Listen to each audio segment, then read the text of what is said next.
이곳에 계신 도우리교회 모든 성도님들 환영하고 축복합니다. 오늘 주신 말씀 약함도 내려놓음이라는 제목으로 하나님께서 주시는 귀한 은혜의 시간 되시기를 예수님의 이름으로 간절히 구하고 구합니다. 아멘. 여러분은 하나님께서 우리 삶 가운데 우리와 함께 하시고 우리를 다스리시고 또 통치하시고 계심을 믿으십니까?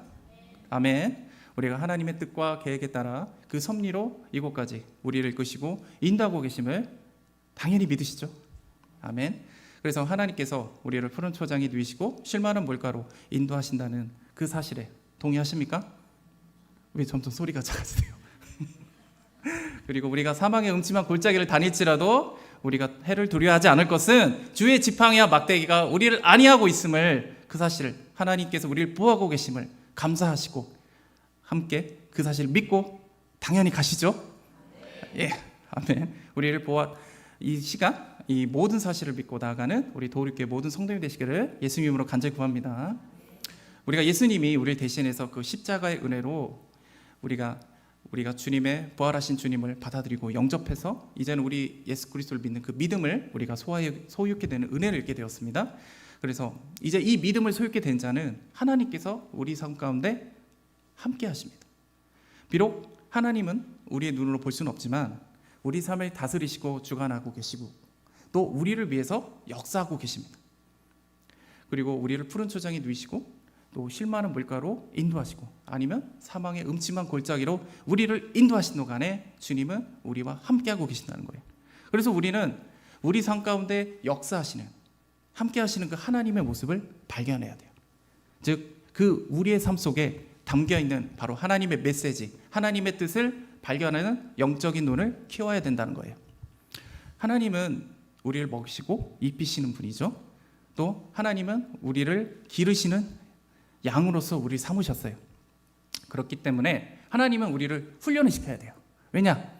그 훈련이 있어야 우리는 하나님을 신뢰하죠. 우리 목자를, 양들이 신뢰를 해야 목자가 이곳으로 가자 하면은 따라가는 거예요. 신뢰하지 않으면 따라가겠어요? 그래서 하나님께서 우리에게 가장 좋은 꼴을 마련해 두셨는데 우리는 그걸 믿고 그곳으로 가야 주님이 마련해 놓으신 그 좋은 꼴을 먹을 수가 있는 거예요. 무엇보다 하나님께서 우리와 함께 하심을 우리가 깨닫게 되는 거죠. 깜짝 놀랐네요. 하나님 이러시는 것 같았어요. 아무튼 잠깐만요. 그 과정에서 우리는 하나님을 기뻐하고 또 하나님의 뜻에 순종하고 또 하나님이 맡기신 그 사명자로서 우리가 온전히 세워지게 되는 거예요. 그래서 우리는 삶 속에 기도나 말씀을 통해서 우리가 또 예배를 통해서 하나님이 우리 마음속에 터치하시잖아요. 깨닫게 하시잖아요. 그걸 통해서 하나님의 뜻을 발견해야 되는 거고, 또한 우리 꿈속에서도 하나님이 오셔서 우리를 훈련시키고 깨닫게 하시고 또 우리가 힘들고 어려울 때 위로와 격려로서 또 함께 해주시는 거예요. 아울러서 우리 삶 가운데도 하나님께서 어쩌면 별거 아니고 작은 사건인데 그걸 통해서도 우리에게 깨닫게 하시는 하나님의 귀한 뜻과 메시지가 있어요. 그래서 우리는 삶 가운데 하나님이 주시는 그 메시지와 뜻을 발견해야 돼요. 우리가 최근에 우리 청아지트에 이제 공사가 있었잖아요.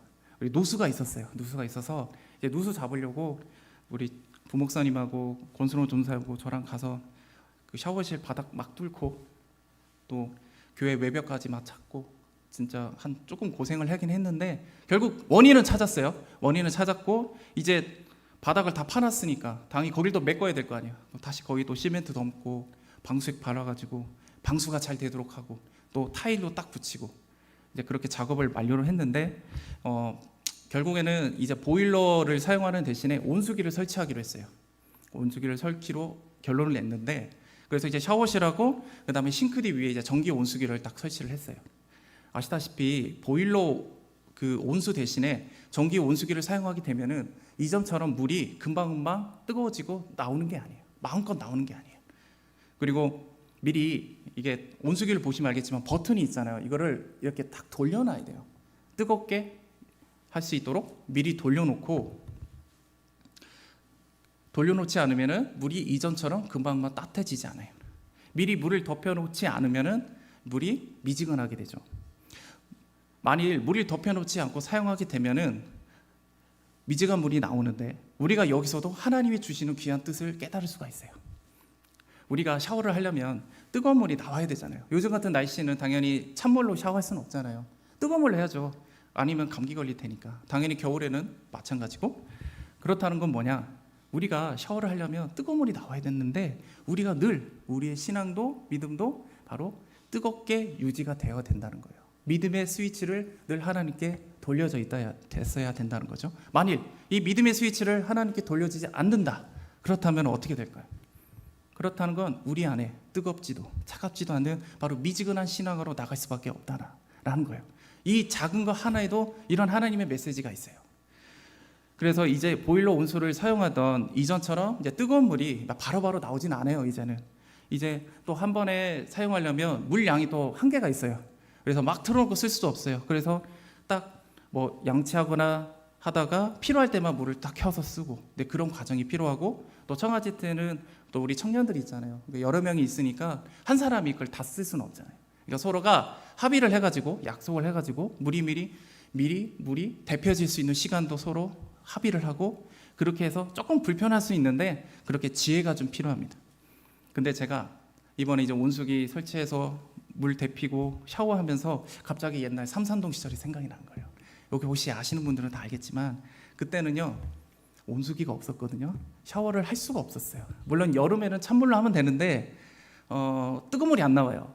그래서 그때 당시 싱크대에 보면은 그 전기 그 순간 가열기라고 하죠. 조그마한 그 온수기 같은 거 있어요. 그거를 틀면은 그냥 막 틀면 그것도 미지근하게 나오는데 살짝 틀면 이제 뜨거운 물이 나와요. 그거밖에 없어요.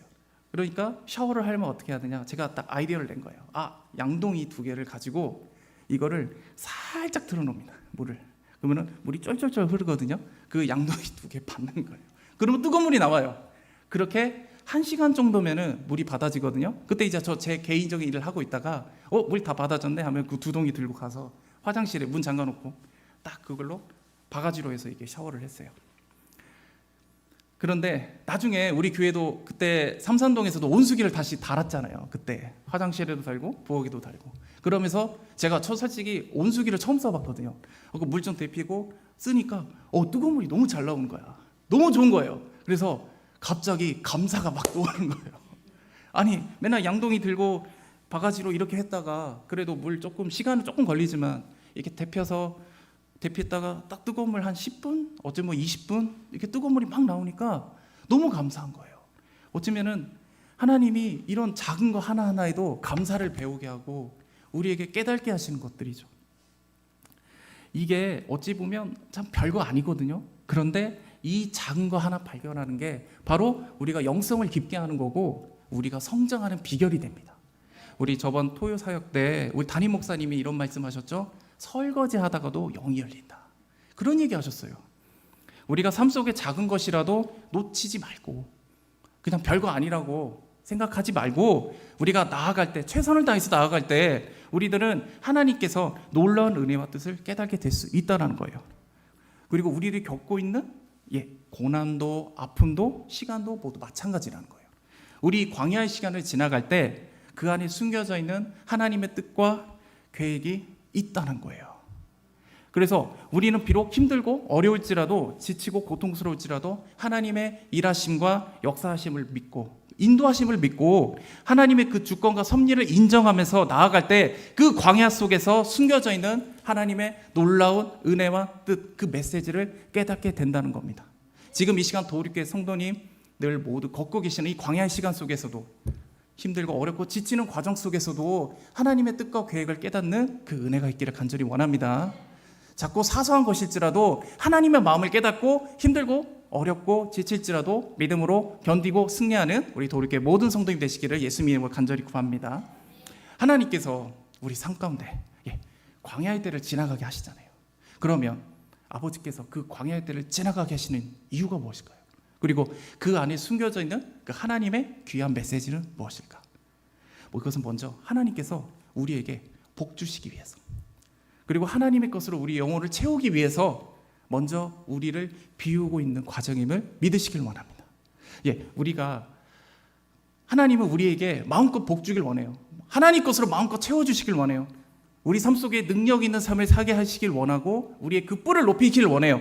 그리고 그 힘과 능력을 주시길 원해요. 그래서 하나님은 우리를 마음껏 쓰시고 마음껏 맡기고 사용하시길 원해요. 그런데 우리 안에는 하나님의 것, 하나님이 주시는 그 거룩한 복과 상반되는 또 충돌되는 그 불순물들이 우리 안에 가득하다는 거예요.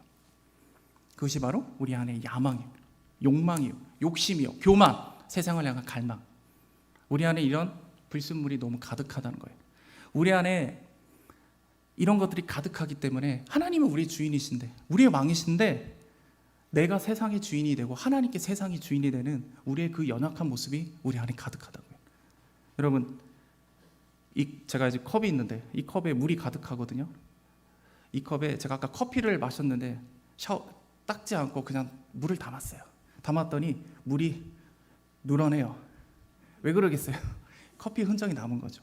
불순물을 완전히 제거하지 않고 물을 담으니까 물이 깨끗한 물이 아니에요. 물론 제가 마시던 거라 저는 괜찮지만 마찬가지죠. 우리 안에 불순물을 완전히 제거하지 않고 하나님의 것으로 채우면 뭐예요? 깨끗하지 않은데 은혜가 안 되죠. 그래서 우리는 예수님의 십자가로 인해 구원의 은혜를 받았음에도 불구하고 우리 안에 이 불순물 때문에 그 은혜에 감사하는 것보다 우리 중심적으로 내가 복받고 싶으니까 내 안에 모든 걸 채우기 위해서 우리의 문제를 해결하기 위해서만 하나님을 찾고 그 열심을 낸다는 거예요. 제가 어린 시절에 유행했던 말이 있어요. Boys be ambitious. 이 말 아시는 분 있으세요? 웃으시는 분은 아실 거예요.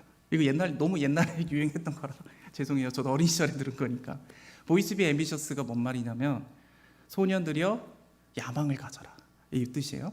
옛날에는 아재 개그로 소년들이여 MBC를 봐라, 이런 예전에 아재 개그가 유행했어요. 소년들이여 야망을 가져라, 이 뜻이 있어요. Boys be ambitious. 그런데 그 말이 뭐냐, 이 땅에서 성공하려면, 이 땅에서 잘 버티고 살아가려면 야망이라는 꿈을 가지고 있어야 된다, 뭐 이런 말일 것 같아요. 뭐 돈, 명예, 사람에 대한 욕심, 이거를 그냥 꿈이라는 것에 대입을 시킨 거예요. 이 꿈이 있으면, 이 야망이 있으면 넌 결코 넘어지지 않고 쓰러지지 않아. 포기하지 않을 거야. 끝까지 갈 수 있어. 그래서 소년이여 야망을 가져라. 그런데 중요한 게 있는 게, 놀랍게도 보이스 비 앰비셔스라는 말 뒤에 또 다른 사람들에게 알려지지 않는 말들이 더 있어요. 근데 사람들이 이거 잘 몰라요.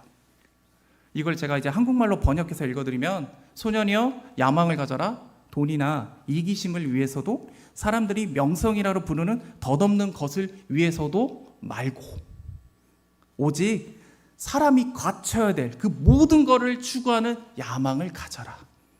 앞과 뒤가 달라요. 이 말을 한 분이 누구냐면 윌리엄 스미스 클라크라는 분인데, 이분이 누구냐면 일본에서 사역하셨던 선교사님이에요.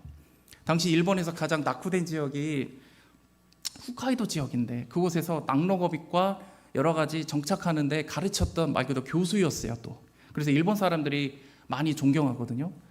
그러니까 뭔 말이야, 선한 꿈을 가져. 사람으로서 당연히 꿈꿔야 돼. 선한 꿈을 가져야 돼. 선한 욕심을 가져야 돼. 선한 야망을 가져야 돼. 우리 도우리교회 스타일로 말할게요. 예수님을 위해서 꿈을 가져. 예수님을 위해서 야망을 가져. 이게 원래 그 말의 의미예요. 이 말의 의미가. 그런데 가장 중요한 뒷말은 다 빼먹고 앞에 자신이 원하고 듣고 싶은 말, 야망을 가져라. 그래, 우리 야망, 꿈을 가져야 돼. 이것만 다른 사람들이 기억하는 거예요. 이게 바로 우리 안에 연약한 불순물이에요. 우리 말씀도 그런 거 있죠. 내게 능력 주신 자 안에서 내가 모든 것을 할 수 있나이다. 사람들은 이 말씀을 주님이 내가 하고 싶은 모든 것, 내가 꿈꾸는 모든 걸 주님이 도와주셔. 근데 이 말씀은 그 뜻이 아니에요. 우리 삶 속에 어떤 환경과 상황 속에도 우리는 버텨낼 수 있다. 나는 부하거나 가난할지라도 자족하는 법을 배워놓으라. 이게 바울이 한 얘기란 말이에요. 그런데 이거를 하나님이 내가 원하는 꿈을 이루어주셔. 하나님이 내가 갈망하는 것을 이루어주셔. 사람은 자기의 욕심과 이 불순물로 그렇게 그것을 해석하는 거예요. 하나님이 기뻐하지 않으시는 불순물로 가득 찬 우리들이 아무리 예배와 기도와 말씀으로 경건한 생활 아무리 열심히 해도, 내 옆에 있는 지체들 그래도 나름 열심히 섬기기도 하고 교회도 열심히 봉사하고 그래서 교인들이 정말 잘하는군요 하고 칭찬할지라도 하나님의 의가 아니라 내 의로 간다면요, 그리고 하나님의 영광이 아니라 나의 영광으로 간다면 그것은 우리에게서 축복이 아니에요. 오히려 저주가 될 수 있음을 기억하시길 원합니다. 우리는요 우리의 열심으로 하나님의 일을 이루려고 해요. 그것을 통해서 하나님께서 영광 받으시겠지? 하나님 기뻐하실 거야. 그렇게 하고 우리 그렇게 착각해요. 또 그것을 통해서 우리의 문제도 하나님이 해결해 주실 거야. 우린 그렇게 생각한다고요. 그리고 하나님 우리 뿔을 높여주실 거야 라고 생각하죠. 하지만 우리가 하는 일이 정말 세상에서 보기에 합당합니다, 선합니다, 좋은 일입니다 라고 말할지라도 하나님은요 우리가 어떤 열심으로 일을 했을까? 어떤 중요한 일을 했을까? 아니면 어떤 예배를 드렸을까? 보다도 더 중요하게 보시는 게 있어요. 그것은 뭐냐? 바로 우리가 하나님께 온전히 순종하였는가. 우리를 다스리시고 통치하시는 하나님을 우리의 중심을 내려놓고 오직 구원자로서 우리의 왕으로서 하나님만 바라보고 있는가, 이것을 보고 계신다는 겁니다. 하나님께 순종하지도 않고 하나님이 우리의 왕으로서 그 중심이 하나님께 있지도 않는 상태에서 그 힘과 능력이 충만한들, 권위가 높아진들, 그것이 우리에게 은혜와 축복이 될 수 있을까요? 오히려 하나님이 주신 것과 그 자리에 우리는 집착하게 될 뿐입니다. 우리 사울왕을 보시길 원해요. 사울왕도 처음에는 겸손했어요. 온유했어요. 그런데 그가 왕의 자리에 오르면서 점점 자신의 연약한 모습이 드러나겠죠. 근데 물론 그것조차 자신의 훈련이었거든요. 그런데 그는 이거를 내려놓고 하나님을 찾는 게 아니라 그 자리에 집착하는 것을 선택했어요. 사울은 천천히고 다윗은 만만이다. 이 말씀에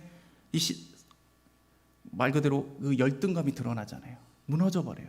자신의 왕의 자리에 집착하는 결국 그가 어떻게 돼요? 하나님께 버림받잖아요.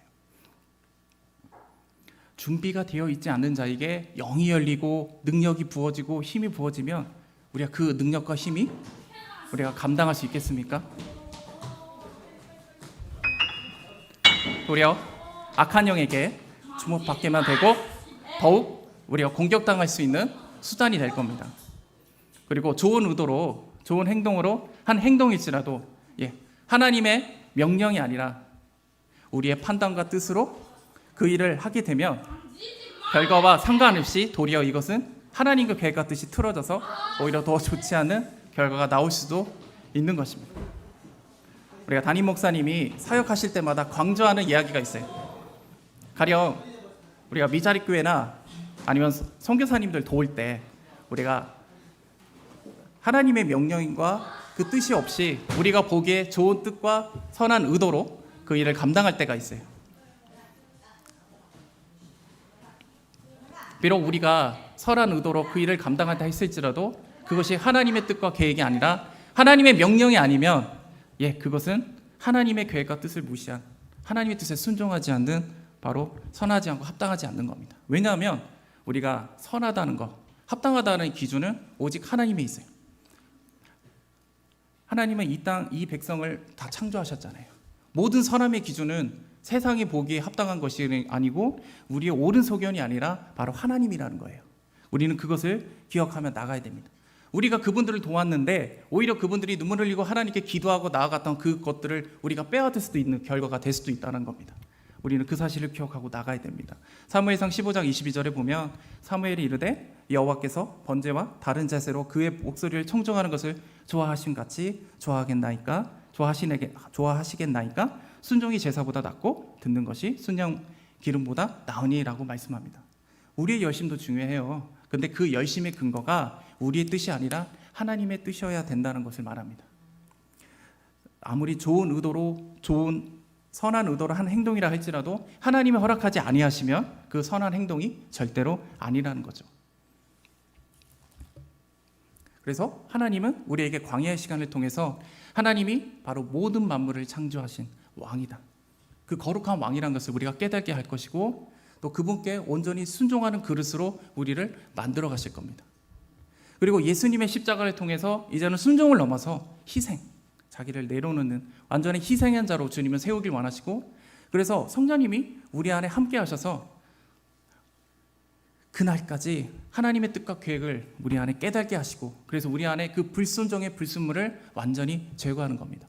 우리의 힘과 능으로는 우리를 내려놓을 수도 없고 우리를 십자가에 못 박을 수도 없어요. 오직 성령님, 오직 주님의 은혜가 아니면 이 모든 게 가능하지 않죠. 그래서 하나님은 광야라는 시간을 통해 우리 안에 모든 걸 내려놓게 하세요. 그러므로 하나님께서 우리에게 이 광야의 시간을 허락하심을 믿으시길 원합니다. 매일 힘들고 고통스럽고 반복되는 이 광야의 삶 속에서 위대하시고 영광받기에 합당하신 하나님을 발견하시길 원해요. 그리고 하나님의 그 선하신 그 뜻을 깨닫고 나아가길 간절히 원합니다. 그러므로 우리 안에 그 불순물을 비우고 온전히 하나님 것으로 채우는 그 은혜가 있기를 예수님의 이름으로 간절히 구하고 구합니다. 이렇게 광야의 시간을 걸어가는 중에 하나님은 우리가 생각지도 못한 그때, 예상하지 못한 그때 갑자기 우리에게 오실 거예요. 우리는 주님이 오실 그때를 위해서 견디고 버티고 살아가는 거예요. 만일 지금 당장 하나님께서 우리에게 오셔가지고 내게 큰 권능과 능력을 주겠다. 도립교회 성도님들은 어떠실 것 같으세요? 내가 너희들이 그토록 기대하는 그 모든 것들을 이루어주겠다. 능력과 힘을 주겠다. 라고 하시면 물론 그 능력과 힘이 우리는 부담스럽죠. 그런데 드디어 광야의 시간이 헛되지 않았겠구나. 하나님이 드디어 나를 사용하시는구나. 아마 이런 마음으로 기뻐하면서 아마 나아가지 않을까 싶은데 아니면 하나님 필요할 때는 침묵하시더니 이제 와서 내게 주신 들 무슨 의미가 있습니까? 아니면 이렇게 하나님께 한변하실 수도 있어요. 아마 대부분의 사람들은 하나님께서 영을 열어주시고 능력 주시고 나의 문제를 해결해 주시고 나를 사용하시고 어떤 일을 맡기시고 드디어 때가 되었다라고 생각하면 우린 기뻐함으로 나아갈 거예요. 그런데 이 연단이 시간이 끝나고 하나님이 찾아오는 그때 우리 모두 다 꿈꾸잖아요. 영적으로 고통받고 괴로운 시절 견디고 지나갈 때 하나님께서 우리에게 오셔가지고 우리를 사용하시고 잘하였도다, 잘 인내하였도다, 잘 참았도다. 우리 생각지도 못한 여러 가지 아픔들 이런 것들이 있을 때 우리 견뎌내고 인내하고 착하고 충성된 종아, 하나님께서 그렇게 말씀하시는 우리 그때를 우리 다 기대하지 않아요? 예상하지 못한 것들이 우리가 방금 있던 것처럼. 근데 잘 인내하고 버텨내는 거죠. 우린 그때를 다 기다리고 우린 그때를 다 주님께 갈망하고 나간다고요. 그리고 우리 고통받는 수많은 영혼들, 아픔 당하는 그 영혼들을 위해서 우리가 예수님을 증거하고 그들 위해서 기도하고, 그래서 하나님께 영광 드리는 이 사명에 우리가 기쁨과 사명으로 감당하면서 동참하게 간절히 원할 거예요. 그래서 우리가 인내하고 버티는 거죠. 그런데 모세는 이런 우리와 좀 달랐다 이거죠. 하나님께서 모세에게 오셔가지고 너는 이스라엘 백성을 구원해야 돼, 저들을 가나안 땅으로 인도해야 돼 라고 할 때 모세의 반응이 시큰둥했다라는 거예요. 하나님이 걱정하지 마, 내가 능력을 줄게, 걱정하지 마라, 네 할 말을 입에 담아줄게 라고까지 말했음에도 아니요, 하나님 할 만하는 사람을 쓰십시오, 저를 쓰지 마세요. 모세는 그렇게 하나님께 항변했다라는 거예요.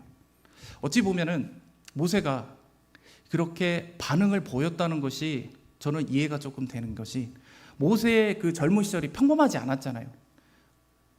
애굽의 바로가 이 히브리 민족의 첫 아이가 사내 아이면 모두 죽이는 그 일이 있을 때 모세도 거기에 포함이 돼 있을 때거든요. 그런데 모세의 어머니잖아요. 어머니가 갈대 상자에 딱 모세를 담아갖고 이 나일강에 막 보내잖아요.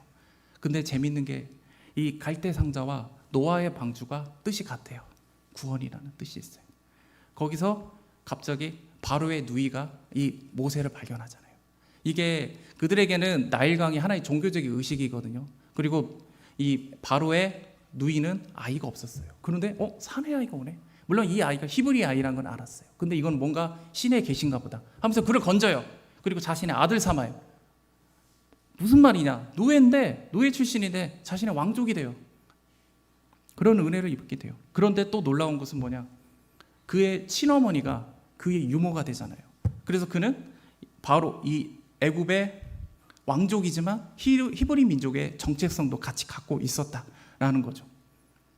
그리고 당시 애굽에서 가장 수준 높은 교육을 받았기 때문에 모세의 오경을 기록하는데 아마 도움이 됐을 거예요. 약속의 하나님, 언약의 하나님 다 기록하고, 아브라함, 이삭, 야곱, 우리 조상, 믿음의 조상들을 이루었고, 하나님의 말씀하신 모든 율법, 명령 다 기록하잖아요. 그래서 모세는 아마 어린 시절에 그리고 젊은 시절을 겪으면서 모세 입장에서는 나는 좀 뭔가 좀 특별하구나. 하나님께서 나를 히브리 민족을 위해서 사용하려고 애굽의 왕족으로 삼으셨나 보다. 아마 이렇게 생각하지 않았을 거예요. 그래서 모세는 그래도 히브리 민족을 적극적으로 도우려고 했어요. 그런데 제가 앞서 말씀드린 것처럼 아무리 좋은 의도로 선한 의도로 내가 보기에 합당하다고 할지라도 하나님의 뜻과 때가 아니라 그런 것으로 순종한 것이 아니라 오히려 내 뜻으로 이 일을 감당할 때 오히려 그것이 저주가 되고 하나님이 기뻐하지 않는 것이거든요. 하나님은 모세를 통해서 히브리 민족을 구원하고 저 가나안 땅을 이끄는 것이 본래 모세를 통한 하나님의 목적이에요. 만일 지금 현재 한참 젊은 청년인 모세가 이 지금 현재 고난받고 있는 이 히브리 민족을 돕겠다라고 나서면은 이렇게 되는 거예요. 애굽과 히브리의 중견 다리가 되겠죠. 그러면 그들은 이 애굽 땅에서 정착해서 그냥 나름 잘 먹고 잘 살았을 거예요. 근데 하나님은 그게 목적이 아니라고요. 물론 그들을 도와야 되지만 그게 하나님의 목적이 아니에요. 그렇기 때문에 하나님은 모세의 모든 젊은 혈기, 생각, 열정 그리고 모든 의욕까지 다 꺾어버리세요. 그리고 광야로 보내세요. 모세 입장에서는 충격이었을 거예요. 나를 돕는 사람이 없는 거예요. 당연히 애굽 사람도 자기를 안 돕고 히브리 사람도 자기를 안 도와요. 혼자만 남은 거예요. 쫓기듯이 광야로 가잖아요. 그곳에서 뭘 했냐? 40년 동안 양만 칩니다. 아무것도 안 해요. 장인의 눈치를 보고 아내의 눈치를 보면서 양만 치고 살았어요. 우리가 광야의 시간이란 게 있으면 우리 이렇게 생각해요. 하나님이 나를 쓰시려고 준비시키는 시간. 그러면 뭐 이리저리 헤매일 수도 있지만 그 과정에 여러 가지 기술 같은 거 익힐 수도 있잖아요. 그날을 위해서 우리가 준비해야지. 근데 모세는 거기서 한 게 아무것도 없어요. 즉 무슨 말이냐? 모세에게는 이제 의욕도 열정도 모두 사라진 상태라고요. 지금 우리가 광야의 시간을 걷고 이리저리 방황할 수도 있고 헤맬 수도 있고요. 그 시간이 언제 끝날까 또 기다림 속에 지칠 수도 있거든요. 또한 고난과 아픔의 시간을 당연히 지날 수도 있어요. 근데 중요한 건 이 모든 과정이 우리 안에 불순물을 비우는 것이고 하나님만 바라보고 하나님만 경배하는 정말 의지하는 그 믿음의 시간이란 말이에요. 그런데 내가 지금 아무것도 안 하고 있어요. 무기력하게 살아요. 무의미하게 살아요. 우리 그럴 광야의 때도 있다라는 거예요. 그러면요, 내가 지금 뭐 하고 있지? 내가 지금 뭐 하고 있는지 모르겠다. 또 뭐라도 해야 될 것 같은데 뭘 해야 될지 모르겠는 거예요.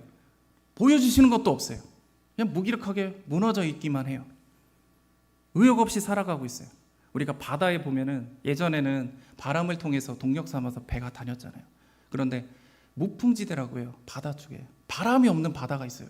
거기에 빠지게 되면 바다는 그 바다에 꼼짝없이 갇히게 돼요. 지금 그 상태인 거예요. 모세의 상태가 의욕 없이 사는 거예요. 하지만 힘도 열정도 없고 하루하루 버겁고 살아가기 힘든 그 시간 속에서도 하나님에 대한 그 소망은 잃지 않기를 원합니다. 하나님은 갑자기 오세요. 언제 어디서도 오세요. 중요한 것은 하나님의 열심, 즉 하나님의 의지입니다. 세상에 볼 때 나는 참 부족하고 어리석고 어쩌면 비웃음을 받는 인생일지도 몰라요. 그런데 하나님께서는 우리의 삶을 붙잡으시면 하나님께서 우리 삶 가운데 함께 하신다면 우리가 생각지도 못한 놀라운 은혜와 역사가 일어남이 있다는 것이죠. 하나님께서 모세를 만나주신 곳이 어딜까요? 호렙산이잖아요. 호렙산 가운데 이 불타는 떨기나무 가운데서 만나주셨죠. 근데 이거는 사실 상징이에요. 지금 우리가 보통 길 가다가 뭐 흔히 있는 풀, 나무들 보면은 우리가 민초라고 하죠. 민초. 우리가 보통 일반적인 백성을 상징하는 걸로 민초라고 그렇게 얘기를 하잖아요. 마찬가지인 게 광야에서 흔하게 있었던 나무가 떨기나무예요. 근데 그 가운데 불이 타고 있어요. 그런데 문제는 뭐냐? 불은 붙었는데 타진 않아요. 그냥 불만 계속 붙어 있어요. 이게 무슨 말이냐? 지금 모세와 이스라엘 백성의 심적, 영적 상태가 그렇다는 거예요. 불에 붙어 있어요. 고통스럽고 괴로워요. 그런데 계속 타는 거예요. 지금 이게 모세와 이스라엘 백성의 상태라고요. 그리고 호렙산의 뜻이 뭐냐? 호렙은 폐허란 뜻이에요. 원래 지금 모세와 이스라엘 백성의 심적, 영적인 상태가 폐허처럼 지금 무너져 있고 무력하고 의욕 없이 살아가는 그런 모습을 상징해요. 그런데 놀랍게도 하나님이 이 불타고 있는 떨기나무 가운데 오시잖아요. 그것에 함께 하셨잖아요. 그렇게 되니까 하나님이 뭐라고 하세요? 여기는 거룩하니 신발을 벗어라. 돼요. 즉슨 뭐예요? 하나님이 우리와 함께 하시니 우리가 거룩한 존재가 된다고요. 하나님이 우리와 함께 하니까 그곳이 거룩한 땅이 되었다고요. 그리고 호렙산이 어떤 산이 됐다? 페워의 산이 돼서 하나님의 산으로 바뀌게 돼요. 여러분, 우리가 부족하고 연약하고 쓸 것 없는 우리의 인생 가운데 하나님이 함께 하시고 우리의 불을 붙잡으실 때 어떤 역사가 일어날까요? 예, 하나님께서 우리의 군대 장관이 되세요. 하나님께서 우리의 대장이 되세요. 이전에는 필요할 때만 하나님을 찾았고 원할 때만 주님을 찾았는데 이제는 안 된다. 나는 너의 대장이다. 내가 너의 주인이야. 내가 너희들을 가나안 땅으로 인도할 거야. 난 너희들의 주인이야. 주님이 우리 삶 가운데 그렇게 하시겠다고 오신 거예요. 이제는 내가 너희들을 그래서 끝까지 책임질 거예요. 그래서 우리보다 앞서 가실 거고 우리를 이끄시고 우리를 인도하신다는 뜻이에요. 하나님이 우리와 함께 하신다는 건 그런 뜻이에요. 고난과 아픔과 공허한 인생이 이제는 기쁨과 평강과 거룩의 인생으로 바뀐다는 거예요. 우리의 힘으로는 거룩할 수 없지만 주님이 우리와 함께하기 때문에 우리가 거룩한 자의 인생을 살아갈 수 있는 거예요. 이게 바로 우리의 열심이 아니라 하나님의 열심으로 이 모든 것을 이루겠다는 하나님의 의지임을 믿으시길 원합니다. 바로 하나님이 우리 인생의 동력이 되어주신다는 거예요. 즉 내가 이제 너의 주인이 될 거고 군대 장관이 돼서 너를 사용하겠다. 너를 쓰겠다. 그런 의미입니다. 그래서 우리는 하나님께서 우리에게 오실 때, 하나님께서 우리에게 두 손을 내밀으실 때 결코 하나님께 항변하지 마시고 거부하지 마시길 원합니다. 그때는 반드시 오세요. 그때는 바로 아멘 아멘 하고 순종으로 나가세요. 하나님, 우리가 그동안 하나님께 그리 아니하실 줄 알의 믿음의 고백을 많이 하죠. 나는 제가 원하는 게 이게 있습니다. 하나님, 저는 이런 꿈이 있습니다. 그러나 주님 앞에 내려놓고 하나님의 길을 걷겠습니다. 우리는 그렇게 그리 아니하실 줄로 믿음으로 나가요. 근데 이거보다 우리 조금 더 뛰어넘자고요. 하나님, 저는 능력이 없어요. 나는 부족해요. 그런데 그럼에도 나는 이 약함조차 주님께 내려놓고 주님 따를게요. 예, 저 자격 없어요. 저 준비 안 됐어요. 근데 난 그것조차 내려놓고 주님 따를게요. 그럼에도 불구하고 하나님은 나를 이끄실 거예요. 나 하나님 믿고 갈게요. 만일 하나님이 오셔서 내가 너를 쓰겠다 하시면 거기서 하나님, 저는 능력도 없고요, 힘도 없고요, 자격도 없어요. 그렇게 하시면 하나님 화내세요. 내가 너와 함께 있는데 왜 그렇게 말을 하냐? 오히려 하나님이 성내세요. 그때는 하나님, 저 부족해요, 연약해요. 하지만 저 쓰세요. 하나님은 약한 자를 들어쓰셔서 강한 자를 부끄럽게 하신다잖아요. 하나님은 모세를 통해서 그 모든 역사를 이루실 겁니다. 주님은 나의 대장이 되셔서 나를 이끄시고 나의 약함조차 내려놓게 하시며 하나님은 나를 이끄실 겁니다. 우리가 이 시간 이런 믿음의 고백으로 나가시길 간절히 원합니다. 여러분, 우리 삶 속에 주님의 뜻을 발견하세요. 우리 불순물 다 제거하시고 하나님, 나는 부족하지만 내 연약함조차 주님께 내려놓겠습니다.